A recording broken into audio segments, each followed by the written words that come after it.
ಹಣಕಾಸಿನ ವ್ಯಾಜ್ಯಕ್ಕೆ ಸಂಬಂಧಪಟ್ಟಂತೆ ಅಳಿಯನೇ ಮಾವನನ್ನ ಹತ್ಯೆಗೈದಿರುವಂತಹ ದಾರುಣ ಘಟನೆ ಚಿಕ್ಕಬಳ್ಳಾಪುರದಲ್ಲಿ ನಡೆದು ಹೋಗಿದೆ. 4 ಲಕ್ಷ ಹಣವನ್ನ ಮಾವ ಕೊಟ್ಟಿಲ್ಲ ಅನ್ನೋ ಕಾರಣಕ್ಕೆ ಕೊಂದೇ ಬಿಟ್ಟಿದ್ದಾನೆ ಅಳಿಯ. ಹೆಂಡತಿಯ ಒಡವೆಯನ್ನು ಅಡ ಇಟ್ಟು 4 ಲಕ್ಷವನ್ನ ಅಳಿಯ ಬಾಲಕೃಷ್ಣ ಕೊಟ್ಟಿರ್ತಾನೆ ಮಾವ ಶ್ರೀನಿವಾಸ್ಗೆ. ಮಾವ ಶ್ರೀನಿವಾಸ್ ಮಗಳನ್ನೇ ಪ್ರೀತಿಸಿ ಬಾಲಕೃಷ್ಣ ಮದುವೆ ಆಗಿರ್ತಾನೆ. ಹೆಂಡತಿಗೆ ಗೊತ್ತಿಲ್ಲದಂತೆ ಮಾವನಿಗೆ 4 ಲಕ್ಷವನ್ನ ಅಳಿಯ ಕೊಟ್ಟಿರ್ತಾನೆ. ಒಡವೆ ಎಲ್ಲಿ ಅಂತ ಹೆಂಡತಿ ಕೇಳ್ತಾ ಇರ್ತಾಳೆ.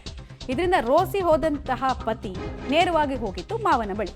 ನಿನ್ನ ಹತ್ರನೇ ಇದೆ ಚಿನ್ನ, ಬಂದು ಹೇಳು ನಿಮ್ಮ ಮಗಳಿಗೆ ಅಂತ ಹೇಳಿ ಕೇಳಿದಾನಂತೆ. ಈ ವೇಳೆ ಗಲಾಟೆ ಆಗಿದೆ. ಮಾತಿಗೆ ಮಾತು ಬೆಳೆದು ಚಿತ್ರಾವತಿ ಜಲಾಶಯದ ರಸ್ತೆಯಲ್ಲಿ ಶ್ರೀನಿವಾಸ್ ಶವವಾಗಿ ಪತ್ತೆ ಆಗಿರುವಂತಹ ಡೀಟೇಲ್ಸ್ ಲಭ್ಯ ಆಗ್ತಾ ಇದೆ.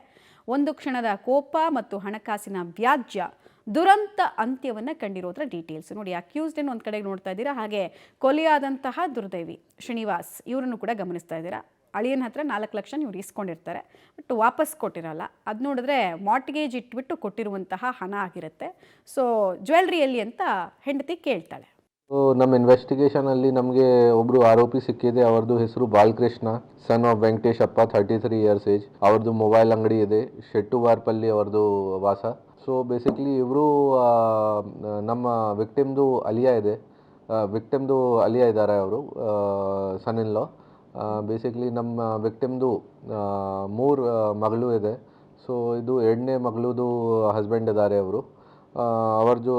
ಇವರು ಸೆಕೆಂಡ್ ಮದುವೆ ಯಾರು ಆಗಿದೆ ಮಗಳದು, ಅದು ಏನಾದರೂ ಮೊದಲಿಂದ ಲವ್ ಮ್ಯಾರೇಜ್ ಕಾರಣ ಬಗ್ಗೆ ಏನಾದರೂ ಮುಂದೆ ಏನಾದರೂ ಡಿಸ್ಪ್ಯೂಟ್ ಇತ್ತು ಅವ್ರ ಜೊತೆಗೆ.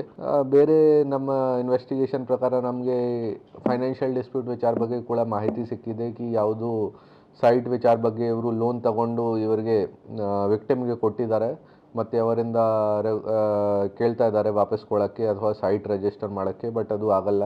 ಈ ಕಾರಣ ಬಗ್ಗೆ ಅವರಿಗೆ ಆ ದಿನ ಇವರು